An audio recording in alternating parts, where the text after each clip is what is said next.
To discuss efforts to boost the eroding U.S. support for Kyiv under the Trump administration, I'm pleased to be joined now by Steven Moore, founder of the Ukraine Freedom Project, and its Chief Operating Officer, Anna Shvetsova.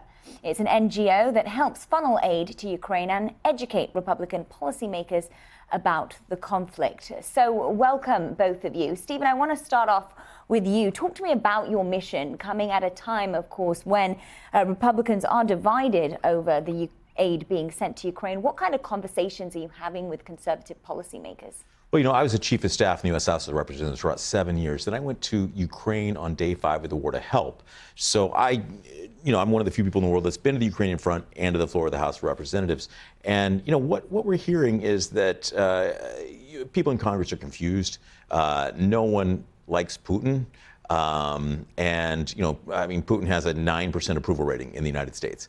And so people are wondering what is the end game, what's happening here. And a lot of people are actually saying that this is an effort to get Zelensky to sign the mineral deal, and that when he does that, things will improve. So do you think that the mineral deal will help with that respect? Yeah, I think there's two things about that. One, that Trump wants it, and it's easier for Trump to sell to his voters that, hey, we got something for what we're doing. And two, if there's American business interest in Ukraine, then America has to take an interest. America has to take notice.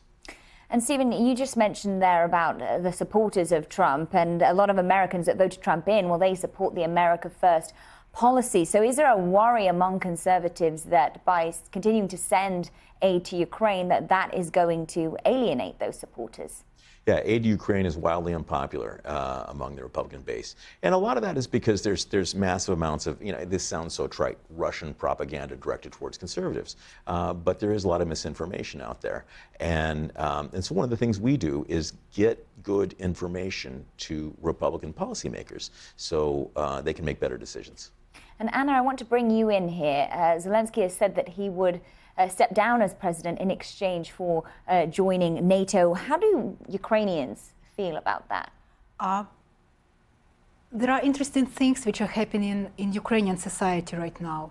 So before President Trump became president, ratings of Zelensky was going down. However, when Trump started beating up on him, he started regaining his popularity among Ukrainians. It looks like what Trump didn't know about us is that, about Ukrainians, is that you can beat on Zelensky as much as you can, as long as you are Ukrainian. So we do not allow President Trump to beat on our president. And what we see is that Zelensky is showing great leadership now. And we are as united now as in February 2022. And Anna, talk to me about your mission for minorities in Ukraine. Tell us more about that. So Russians are persecuting and torturing Christians for their faith on the occupied territories. Baptists and evangelicals are targeted disproportionately because when Russian soldiers come to the occupied territories and they see a Baptist, a Presbyterian, they think of this person as of somebody who has American religion. And Russian priests are agents of the Kremlin, because Russian church is not the church as you and me would think of it. So they think that this Baptist pastor is an agent of American government. So they torture him, they imprison him, sometimes they murder them. We know about around 60 pastors that were killed by now. And Steven, what do you make of the U.S. approach to ending this war? Yeah, well, I think that if there's, it seems kind of chaotic, right? But it's the first month of a White House, which is going to be chaotic, and Trump breeds chaos. That's the way he operates. But I think if there's one indisputably good thing to come out of this is that Europe needs to step up. The UK has been leading, but there's 3 countries in Europe: France, Belgium, and Spain, who have given more money to the Russians in the form of liquid natural gas purchases than they have aid to Ukraine. And one of them, Belgium, controls $250 billion in assets, frozen Russian assets, that could be used to help Ukraine. But it's 3 years into it, and not, not €1 has come out of that. So if there's one good thing, to all this chaos, Europe needs to step up. And we're in a global war. There's shooting wars in Europe and the Middle East.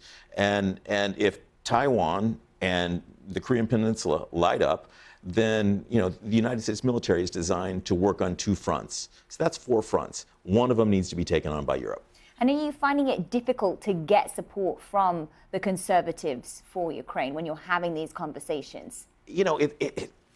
I'm old-fashioned. The truth works. You tell people the truth, they make good decisions. And so some of the things that